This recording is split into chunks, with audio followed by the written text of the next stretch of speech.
45% of staff surveyed met the criteria. Safety Net Hospital Alliance of Florida CEO Justin Senior says his group is worried about PTSD causing a nursing shortage in the future. But I think the PTSD thing, post-traumatic stress disorder thing, I think that's going to be real. I think, this seeing people on ventilators, seeing people prone, all of the donning and doffing.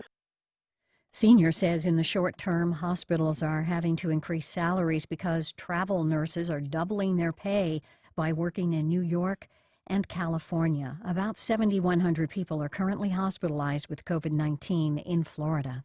We've got light rain here in downtown Jacksonville. For this afternoon, our temperatures holding steady in the mid-60s, mid-50s for tonight. This is WJCT News 89.9 in Jacksonville. PR comes from NPR stations. Other contributors include Progressive Insurance, offering its Home Quote Explorer so shoppers can evaluate options in one place when buying home insurance. Custom quotes and rates are available online. Learn more at progressive.com.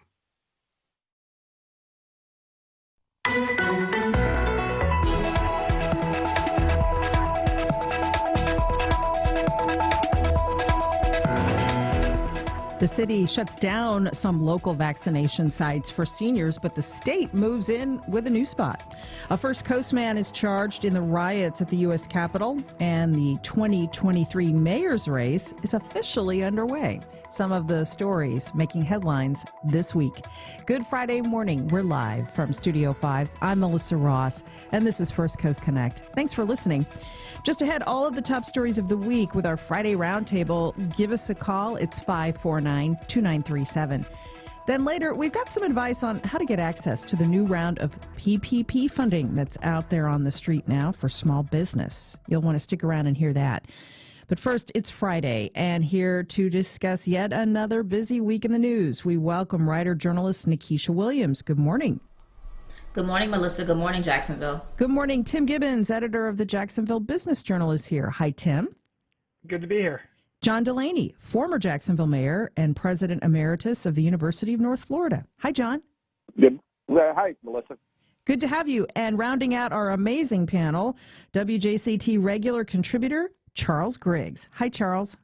Good morning, Melissa. Good morning, Jacksonville. Good morning, everyone. Great to have you. Lots to talk about this week, and we will go to your calls in a moment. It's 549-2937 to join the show. Already getting your calls. Meanwhile, here are the latest pandemic numbers. 12,873 new cases of coronavirus reported across Florida yesterday, including nearly 1,000 in our area. That's a slightly lower tally compared to 2 weeks ago. Some good news. The state's cumulative case total now stands at above 1.6 million, with nearly 25,000 deaths. So in light of these numbers, we want to bring you up to date as we begin the show with the latest on the city of Jacksonville's efforts to get more vaccine supply out to senior citizens. Jacksonville Mayor Lenny Curry says that due to a lack of supply coming in at the federal level, distribution of the first dose of the COVID-19 vaccine at the Lane, Wiley, and Mandarin Senior Centers here in Jacksonville will end tonight at 6 o'clock. Anyone who has received their first dose of the Pfizer vaccine at those two centers will return to the same location 21 days later to get their second dose. But all the action is now moving. It's shifting to a state-run vaccination site that's set up this week at the Regency Mall. So if you're in this area and you're 65 or older and you can show that you're a part or full-time Florida resident, you need to call the number that is posted by the city to make an appointment at the Regency Mall. We'll give that number in a moment. But we want to begin with your calls on this. It's 549-2937 as we talk about the scramble to vaccinate here in Florida. 549-2937. Emails to firstcoastconnect@wjct.org. Tweets to @MelissaInJax. Our Facebook page is open. John Delaney, let me begin with you as a former mayor. I think Mayor Curry has received a lot of praise for his efforts to extend the mask mandate for Duval County and to do his best to set up vaccination centers around town. He and other mayors are all telling the same story across Florida. there isn't enough supply. And so it's been a chaotic rollout, a frustrating rollout, and it's been tough for state and local officials to execute on this, even though they're trying very hard. What are your thoughts about the challenge for officials to meet this massive public health imperative, and how do you see the new Biden administration potentially ramping up supply as they've promised to do? Yeah, sort of 3 points. One, there's some news reports that as many as 20 million doses haven't been distributed, which is frightening to think of. The second is expectations. We've got about 330 million people in this country, and the manufacturers are obviously cranking this out as quickly as they can, but you're not going to have 330 million doses in just a matter of days, much less the ability to be able to vaccinate. And so expectations was a lot of this. It's not as if the country hadn't had plenty of time to plan for this. We knew a vaccine was coming at some point in time, and it came, I think, quicker than a lot of experts had predicted. So the logistics are really the key. I think Jacksonville's done a good job with that, as you pointed out. The problem is simply supply, and perhaps we needed to have some way to, like water management district, even side of the streets go this days, odd side the other. Maybe there's a way to deal with ages or the alphabet to kind of help expectations when you could schedule an appointment. Finally, my big worry is simply poor people that don't have transportation, that don't have a computer, that don't have a smartphone, that maybe are limited to just trying to phone call. And somehow there's got to be some way to deal with that, and hopefully our city has got some plans to deal with that in the immediate future. Yeah. Nikisha, the appointments that have been made available at Publix pharmacies have filled up amazingly quickly, and it's been pointed out that public stores aren't often in poorer communities, which does close those residents out. Although, let's be honest, very few people have been able to get those appointments. What about, Nikisha, what about what we're hearing from the new Biden White House? Last night, the new White House Chief of Staff in Washington, Ron Klain, said that new President Biden's going to invoke the Defense Production Act so that vaccine supply can be increased. He said that should increase the supply by at least 20%. When you look at this, though, the challenges for the new administration they're pretty daunting to work with these two major companies, Pfizer and Moderna, to get more supply out as fast as they can. The problem that we face with the supply and the rollout of the vaccine is the same problem that we faced a year ago with the rollout of mass testing nationwide and the production of PPE. We are always behind the curve as a country, as a state, as a city, as a county. It just trickles down. It trickles down from the top. And so I applaud the new administration for invoking the Defense Production Act sooner rather than later to help increase the supply of the COVID-19 vaccine. But honestly, this should have been a conversation months ago under the previous administration when we found out that there was a vaccine that was going to be imminent, and we should have had enough orders and ready to go from that previous administration to inoculate the entire country way before January. To do it while we're in the process, to ask for those orders and to try to increase production while we're in the process of trying to do the most mass vaccination campaign in the United States history is preposterous. And so we're under an immense amount of pressure, and we have always been behind the curve and behind where we needed to be in terms of trying to fight the virus, protect people against the virus, and now get them vaccinated against the virus. And Charles Griggs, let's talk about the particular challenges in Florida where Governor DeSantis is prioritizing people 65 and older. Of course, we have more seniors than just about any other state. They've experienced a lot of frustration trying to get an appointment. We've even seen a lot of vaccine tourism where seniors are coming here from other states to try to get a COVID shot. And that has led state officials to start demanding a residency requirement. At the new site that's set up at the Regency Mall, you have to be able to show you're either a part or a full-time Florida resident. And so here in Florida, there are some wrinkles to this. The challenge has been, and we've heard this, previously from Mr. Delaney and Ms. Williams. The challenge has been really how local communities have been able to deal with this. I don't want it to be lost on our listeners how much people on the ground contribute and are prepared for scenarios like this. This typically would be an emergency management led by emergency incident command structure led by public health, and that would be coming from the top. That would be coming from the top of the federal government, and those scenarios would, they would reach down all the way to the state.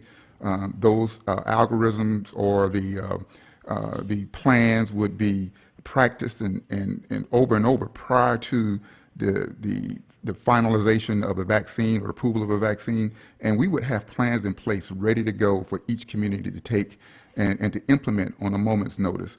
That didn't occur during this pandemic, and I know that on a local level, we continue to struggle to fit opportunities into where we see it's kind of like a whack-a-mole vaccine distribution scenario, where we've seen initially we saw that with the testing, and now we're seeing it with the vaccine. And you have to give our local administration credit that it has responded under a great deal of pressure and challenges that's been coming from the top with the lack of planning and the lack of coordination going forward. So hopefully under the new administration, we'll see better planning from the top, and those communities on the ground. I mean, just look at the various vaccine distribution plans for each of the surrounding counties here in the First Coast.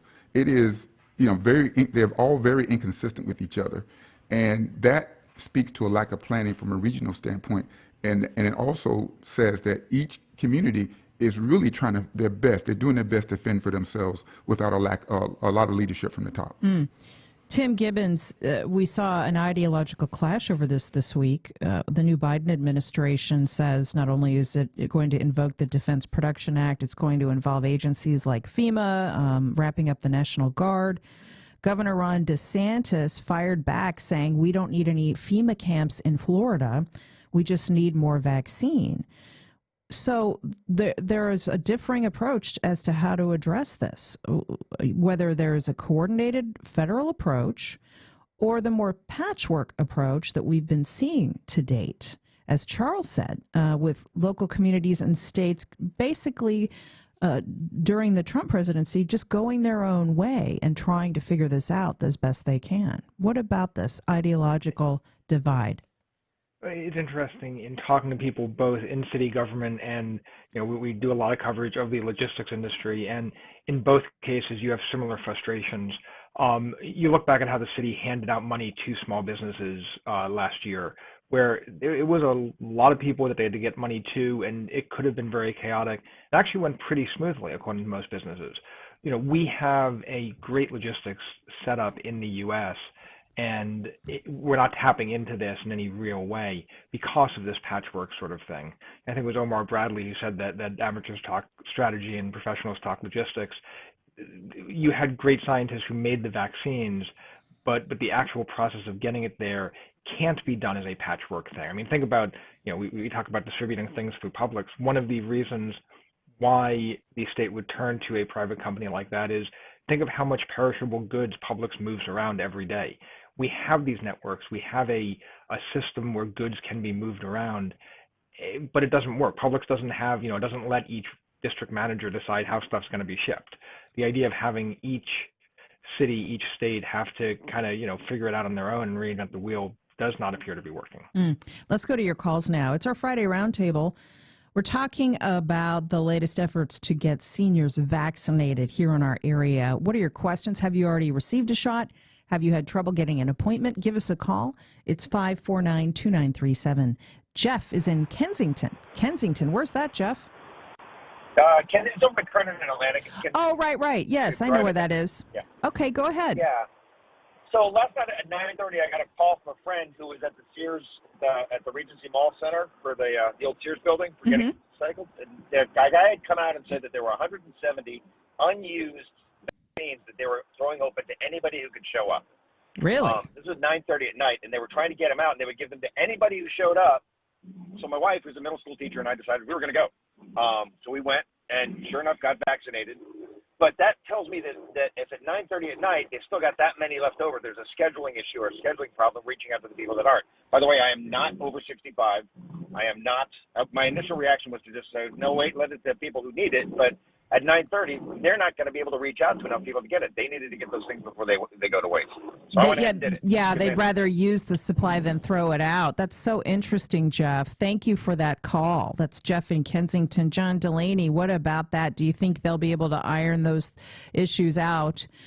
Because they are trying very hard to get the word out. Let me give the number again, by the way. If you're over 65 and you need a vaccination, call this number, 866-200-3762. Make an appointment at the new state-run Regency Mall site. That was interesting feedback, John Delaney. Yeah, I'm hearing the exact same thing. I think the caller had it right. It's a scheduling issue. They probably need to overschedule to try to make up for the end of the day kind of a windfall. I've had some friends that have taken elderly parents, and at the end of the shift, they go, hey, we've got an extra one here that's going to go bad. Let me go ahead and give it to you. I equally have a trouble, though. I'm also hearing sort of not more than rumors, facts, that people that are not under 65 are moving to the head of the line. And much like the PPP loans that we'll discuss later, I think in the next 6 months to a year, there's going to be a lot looking back at who shouldn't have got those loans and who shouldn't have got the shots at that time. But it's a logistics thing. The President Biden has issued an order to try to get to 1 million doses per day. Right now, I think we're at about 800,000 or 900,000. So the Washington Post has several editorials today saying that it really needs to be the 2 to 3 million. Trying to get 300 plus million doses manufactured by the end of last year is just simply impossible, much less you can't vaccinate that many people in a short window. So getting it done in a matter of a few months, the beginning of 2021, is probably the best we can hope for. And hopefully things continue to smooth out and they continue to work on the scheduling issues. Yeah, Nikisha, that is really fascinating. And also, not only are some people under 65 apparently getting shots, the whole vaccine tourism issue is interesting to monitor, too. The state telling people who roll up to these sites, look, you've got to be a Florida resident, because there's just been growing frustration about snowbirds, I guess, having access to the vaccines.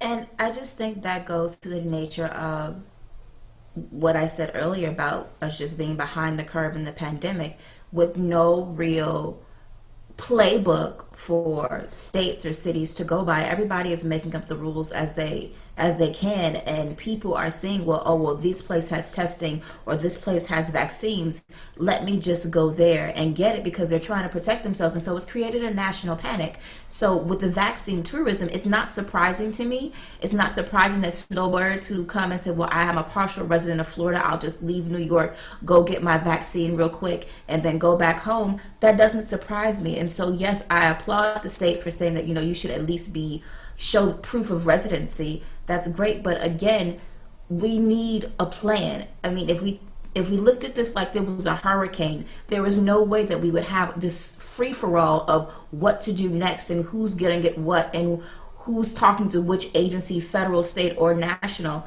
And so, I mean, we need to think of COVID the same way, that this is a massive hurricane that has been over our city, our country for a year, and yet we still don't have a handle on how to respond to it. And that is a mess. Yeah. 549-2937. Woody is in Arlington. Hi, Woody. Go ahead. Go ahead and turn your radio down, Woody. Go ahead. Okay, hold on. Hold on. Okay. Yeah.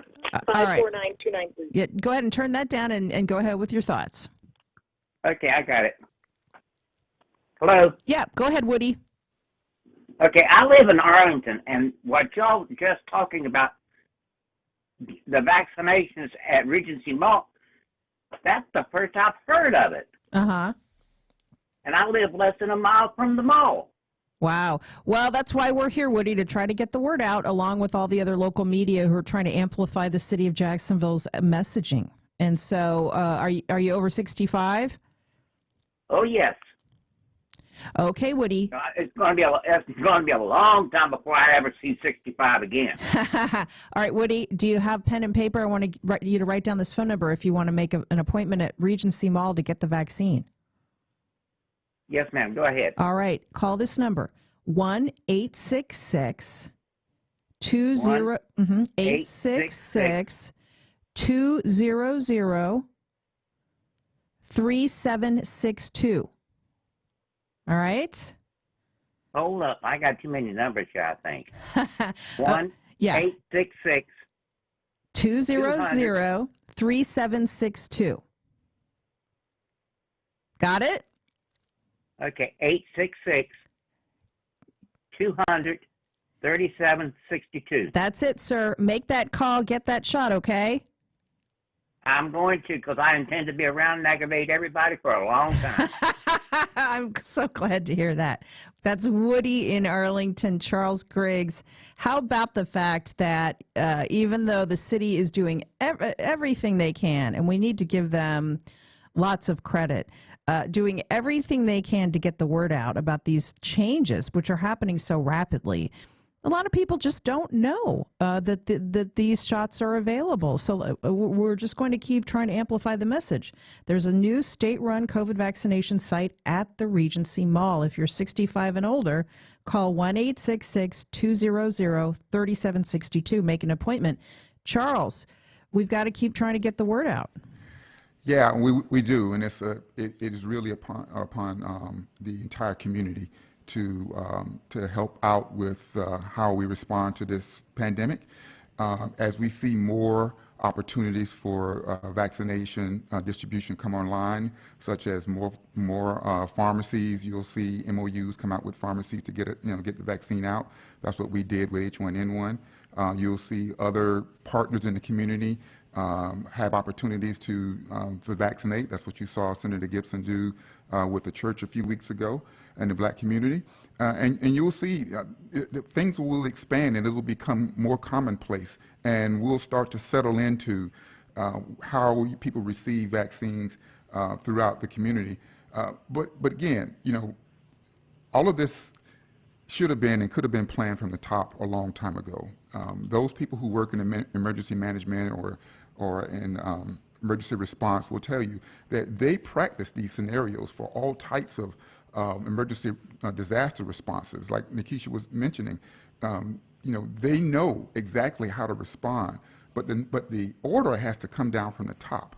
And if no one says we need for you to activate this plan or we need for you to practice this scenario, we knew back in March that at some point we'd have a vaccine.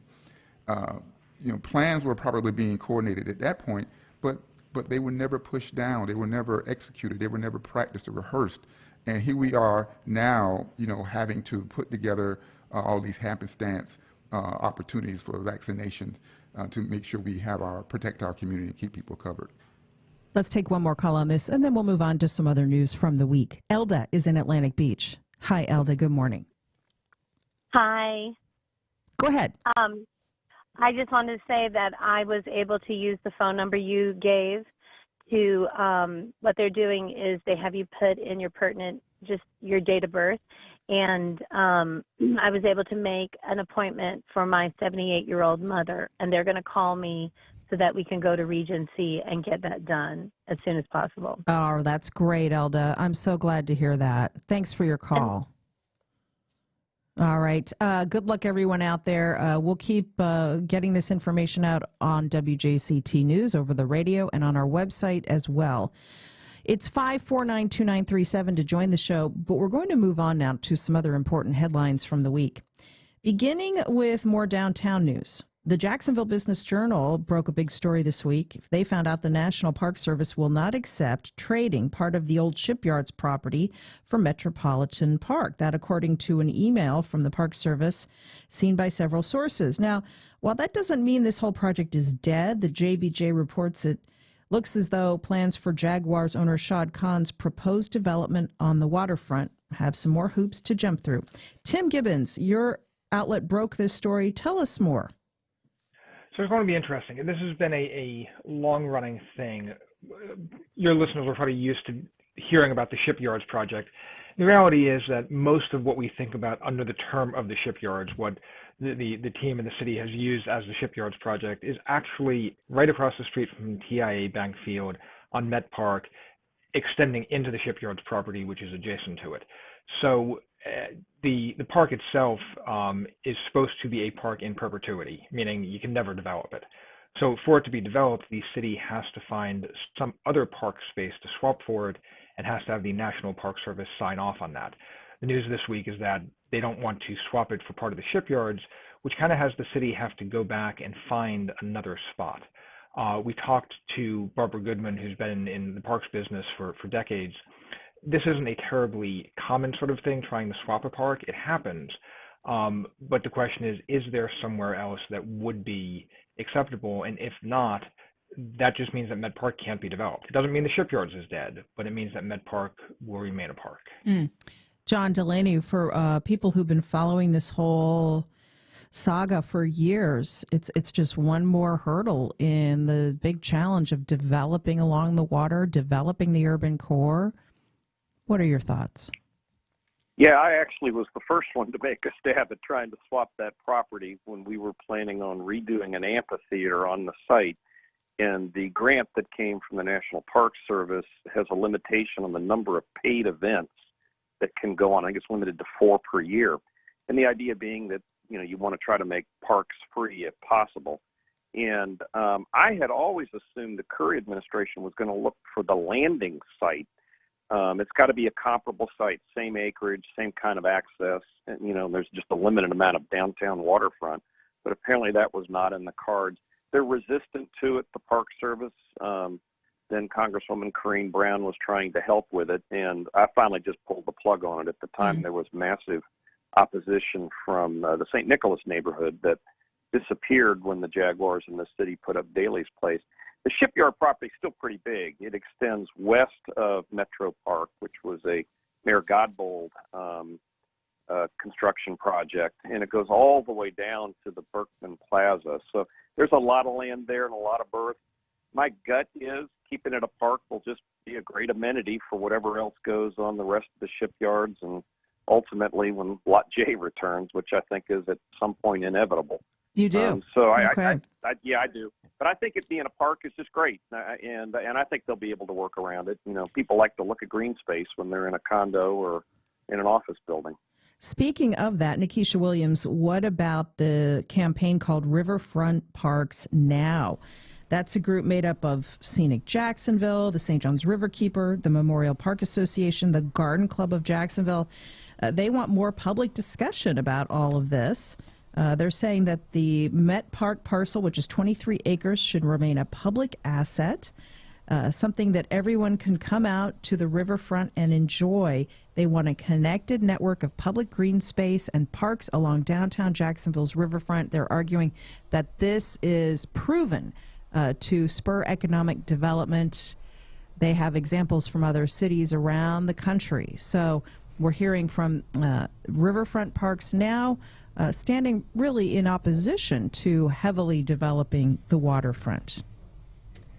And I can understand that opposition. I think they're taking a less is more approach, because if we hear about all of this development along the riverfront, if we get the Lot J, when Mosh moves to the North Bank, we get this big development at the shipyards. If USS Adams finally comes and Shah Khan gets the hotels, I think it was, the Four Seasons and everything else, and then we do some more development a little bit further down at the demolished old courthouse annex, and then we do a little bit more development further down at the landing, we won't be able to see the river. It'll just be a bunch of developments. So to take an approach where, you incorporate green space and make that a part of the plan and keep that as an intentional part of the plan at the top of mind, so that it's not so overdeveloped that we can't even see the beauty of the riverfront and the beauty of the green space and all we have are skyscrapers, I don't think that's necessarily a bad thing. Development can come and it should come, but that doesn't mean that it should take the place of other green spaces or parks, because parks can be integral to a downtown area and to a community where you want to have walkability and people exercising and people bringing their families and having events and doing different things, and you need a park for that.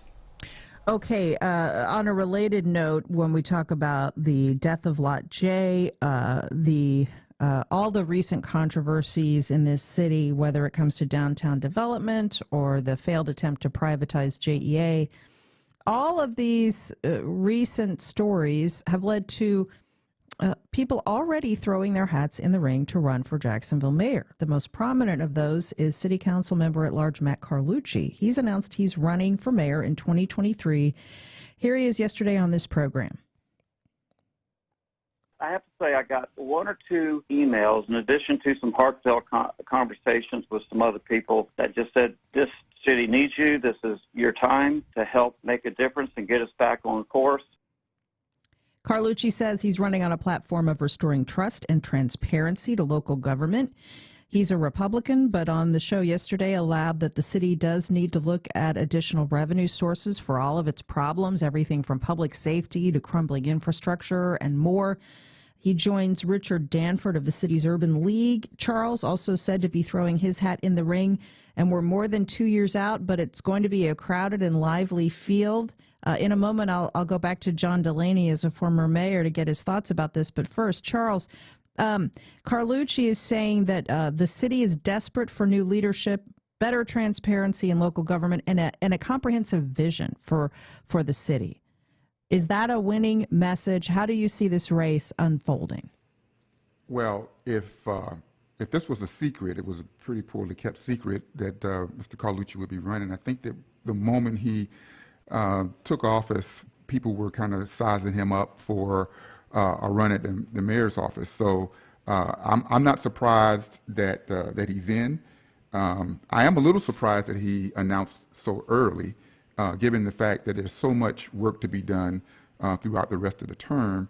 And he may just want to get ahead of the, maybe discourage some other people from getting in. But I think that the folks who we've been rumored to get in are not going to be discouraged from joining the race at any particular point in time just because he got in early.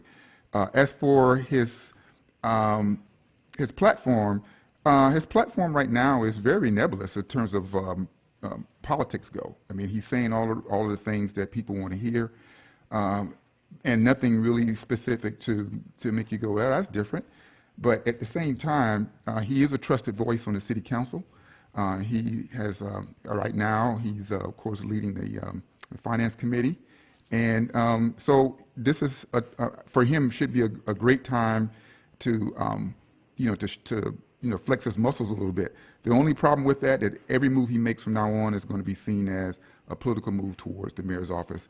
And so he's going to have to be very careful with the types of legislation and how he's leading there, forward. Stephen in Atlantic Beach. Go ahead, Stephen. Hi, I just wanted to comment on Matt's presentation yesterday. And when you say nebulous, I totally agree with that. He's really going to have to up his game and learn to take questions and not ramble so much, allow people to ask him what he plans to do. And I don't think he did that very well yesterday. I was very disappointed, but excited that he was in because I've never heard him really make a presentation like that. He's going to have to, before he gets on public media again, come up with some concrete ideas and learn how to present them. John Delaney, I'll go to you in just a moment as a former mayor, but first I don't want to leave out Tim Gibbons. Tim, Carlucci will have a lot of competition. It's expected to be a wide open and crowded field for mayor coming off the second term of Lenny Curry. It's going to be interesting, and the idea that it's kicking off, so early is, I guess it gives the political writer something to write about. But, to Charles' point, I think the interesting thing is going to be that idea that now everything is seen as a political thing when he does it, as though city council people are not doing everything from a political standpoint, but it does put a different gloss on it. So it will be interesting to see, frankly, over the next 2 years as Jacksonville tries to decide how it wants to be led and what it wants to be like as a city. It will be interesting to see who the field is and how this plays into it. Right. Now, John Delaney, the next mayor of Jacksonville, will be taking on an incredible inbox of problems, high crime rate, strained revenue resources, crumbling infrastructure, dealing with resiliency issues. That's going to become an increasingly important problem to tackle. You almost have to ask why anyone would want this job, frankly. Yeah, there's never a shortage though, and actually heard a year or so ago on this program, A.G. Gankarski describing Mayor Curry as sort of favoring what he referred to as sort of the strong man aspect of serving that Rick Scott and Donald Trump also sort of portray. And Matt, I think, is styling himself as a different approach. You know, whatever criticism you may come up with Matt for style or speech or whatever, he's known as being phenomenally honest and open.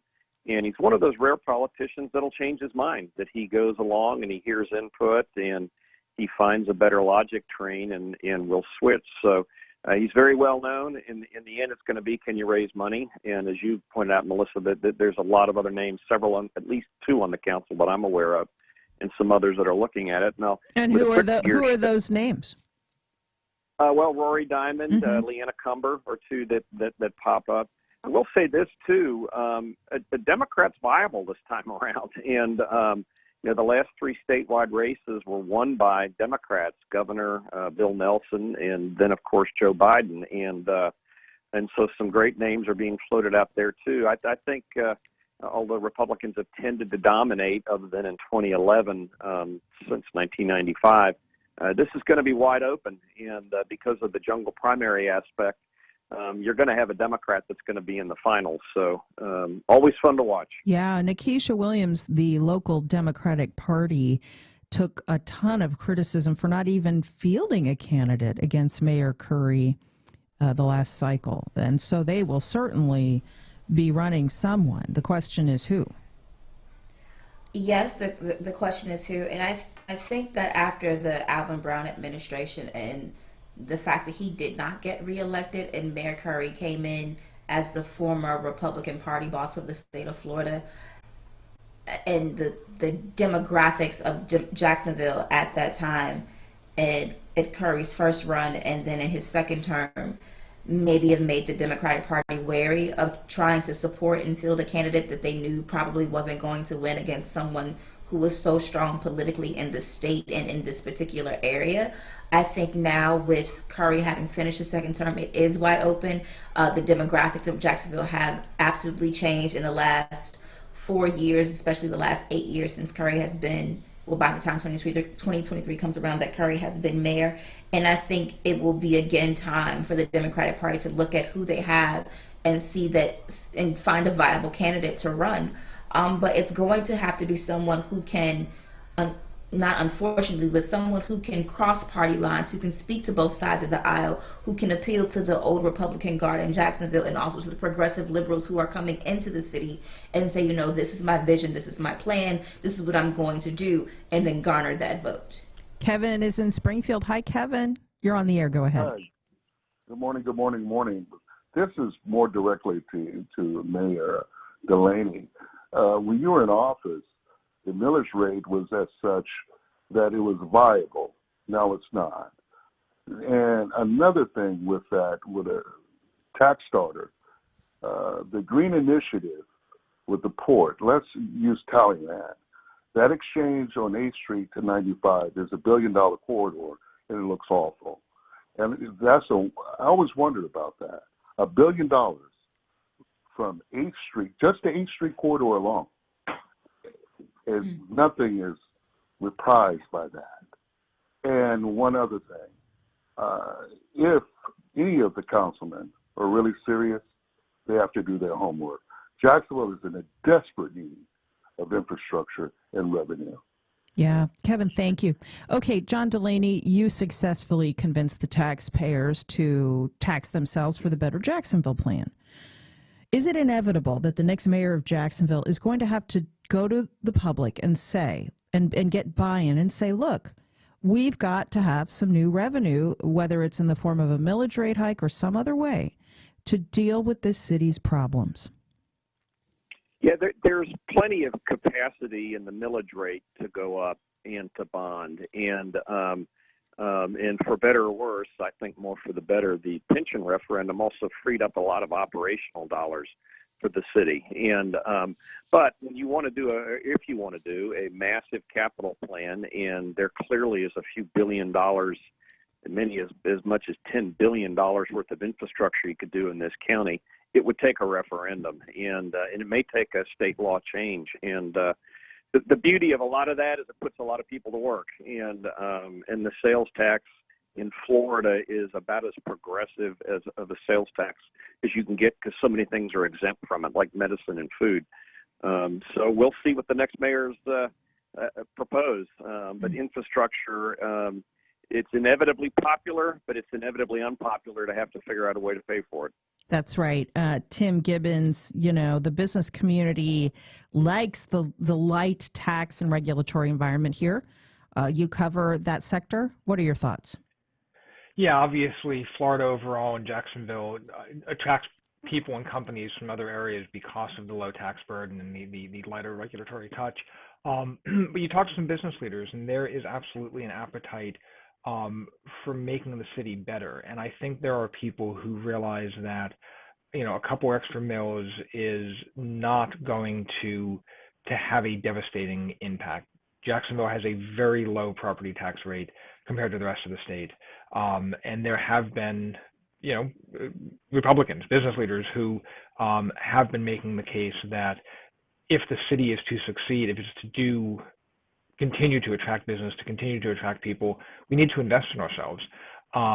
And one of the ways of doing that is by raising the tax rate. So, would that be a mixture of property tax increase and sales tax increase? Those who delve more deeply into municipal finance probably have plans. But I think that whoever the next mayor is will obviously face opposition, because nobody likes taxes going up in general, but there will be appetite for some type of investment in the city. All right. And before we wrap this up, a couple of other news and notes from the week.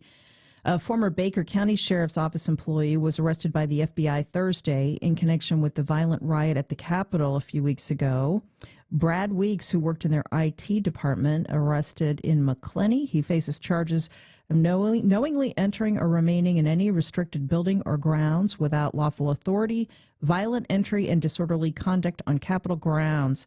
Those are misdemeanors. We'll continue to follow this story as several people from our area are now facing charges from the Capitol riots. On a more positive note, the Jacksonville Jaguars say they've named a new general manager. It's Trent Baalke. Baalke was serving as interim general manager. He was first hired in February of 2020 as the team's director of player personnel. Charles Griggs, with Urban Meyer also now on board, and a much buzzed about new quarterback. Can the Jaguars finally start winning some games? Well, this is, it looks like the Jaguars are trying to do an attitude adjustment. They've had a reputation throughout the league amongst the players that this wasn't a place that you wanted to come to play. With a coach like Urban Meyer, they're trying to, change that paradigm because, he's a famous coach. People know him. They know him as a winner. What surprised me a little bit about Baalke hire is that we thought they were committed to, total change, and the fact that they hired from within was a little surprising. But people seem to like this guy. He did okay out in San Francisco, and what they say is that this, Baalke is the person who's going to be working with Urban Meyer, not the other way around. So the team from a football side will be definitely run by the coach and not by the general manager. That's what we're being led to believe, and with heavy oversight from Shad Khan himself. Okay. Well, I want to thank you all for your time on this program. Always great to get your insights, whether it's the Jaguars, Trevor Lawrence expected to be hopefully making some noise for this team, or whether it's city issues and more. Always good to have you. Nikisha Williams, John Delaney, Charles Griggs, and Tim Gibbons. Guys, thanks a lot for being here, and have a wonderful weekend. Thanks, Melissa. Thanks. Have a good weekend. Thank you. In a moment, how your small business can access the new round of PPP funding that's available now. We'll speak with 121 Financial about that. This is First Coast Connect on WJCT News 89.9. Stay with us.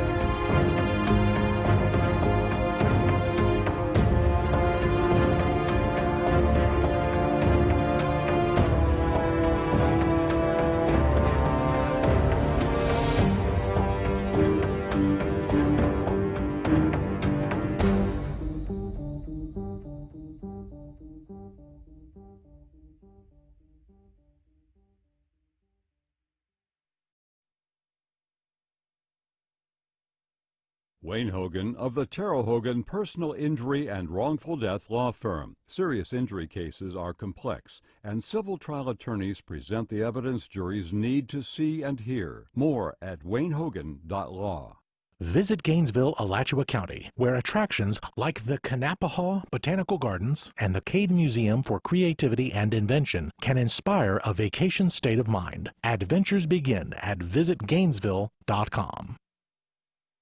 Are we alone out here in the universe? Harvard astrophysicist Avi Loeb wants to convince you that the answer is no, and that the strange interstellar passerby Oumuamua back in 2017 was evidence. I don't regard this as a speculation that we are not alone. In fact, I don't think that we are the smartest kid on the block. Not convinced? You'll have to listen on Science Friday from WNYC Studios. Today at 3 on WJCT News 89.9. The U.S. saw a big decline in refugees entering the country in the last 4 years. That was by the Trump administration's design. Now, with Joe Biden in the White House, things are changing for refugees and the people waiting to help them. We're hoping we're going to open our doors again and serve people again. I'm Mary Louise Kelly, and you'll hear that story this afternoon on All Things Considered from NPR News. This afternoon at 4 here on WJCT News 89.9. President Biden declares democracy has prevailed, but only just. We've learned again that democracy is precious. Democracy is fragile. The new administration gets to work. On this week's Friday News Roundup, the latest on what new measures are being put in place and what from the past is being dismantled. That's next time on 1A. Today, starting at 10 on WJCT News 89.9.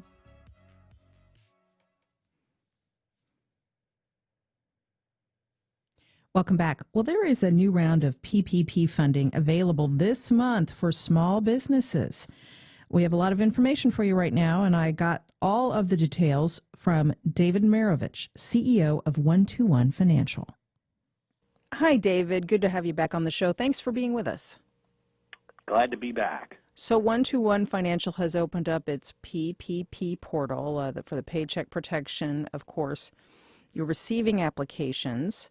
Tell us about this new round of funding. What do people need to know right now?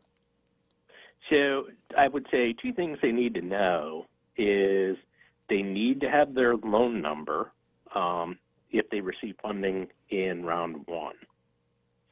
The other thing is they need to have the exact dollar amount that they received if they funded in round one.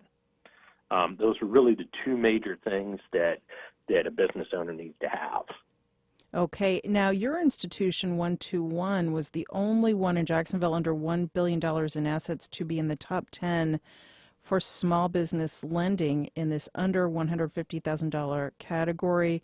Your average loan, you say, is about $65,000. So you're in the business of keeping small businesses going, is what it sounds Correct. like. Tell us more about that. So,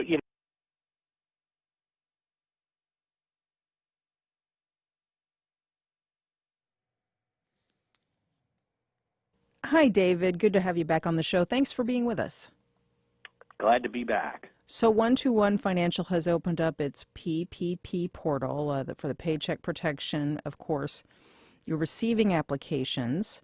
Tell us about this new round of funding. What do people need to know right now? So I would say two things they need to know is they need to have their loan number if they receive funding in round one. The other thing is they need to have the exact dollar amount that they received if they funded in round one. Those are really the two major things that a business owner needs to have. Okay. Now, your institution, 121, was the only one in Jacksonville under $1 billion in assets to be in the top 10 for small business lending in this under $150,000 category. Your average loan, you say, is about $65,000. So you're in the business of keeping small businesses going, is what it sounds Correct. like. Tell us more about that. So, we were fortunate enough we were able to do over 500 loans in that first round. And because we are local, we really do focus on I would call them an underserved market, which are the smaller businesses that a lot of places, larger financial institutions just see as too small for them to service. And so that's really our niche in the market that we try to focus on. So, we had some loans for as little as $1,200. And then we did do some, we did one, I think the largest one we did was about $1.5 million. But the bulk were in that under $150,000. And in fact, I think when we calculated, about 90% of our loans were in that range. Okay. Now, this new round of funding, it's available to first-time applicants as well as people who've already benefited from the program, correct? And easier loan forgiveness rules too? It sounds like the forgiveness is going to be easier. I think the application process, for the most part, seems to be smoother as well. So at this point, we have received and approved 162 applications within a week, and equating to $11.3 million. Wow. And we've actually, out of that number, we've already funded 86. That's great. And so you estimate you've saved thousands of local jobs. Correct. And that's what this is all about. It truly, and we haven't been. I haven't gotten the number yet on where we are with the local jobs with round two. But in the first round, it was more than 4,000 local jobs that equated to. So through that funding. That is so vital to keep capital going to small businesses who are the engine of the economy. They employ by far the most people. And so I know people have so many questions that we can't answer in the time we have. But let's just end with this. How can people get in touch with you at 121 Financial? How can they start the process if they have not already applied for the second round of PPP funding that's now available? The easiest way is to go to our website, www.121fcu.org. And we have some information there as well as the link to click so that you can begin that process. Okay. Anything else they need to know before we let you go? No, I think that's really the key. And I think if there's anybody out there, if they're not sure, that to go ahead and, go to our website. There's some information there about those that can apply, which they've broadened that a little bit this time to include, gig workers and 1099 folks. And so I would say, if you can, go ahead and apply. Yeah, you have nothing to lose. He's David Marovich, CEO of 121 Financial in Jacksonville. David, thanks so much. Thank you, Melissa. And that's our show. Thanks for listening. Make sure to join us again at noon for the Florida Roundup, our live statewide call-in program. I'm Melissa Ross. Have a great weekend, everyone.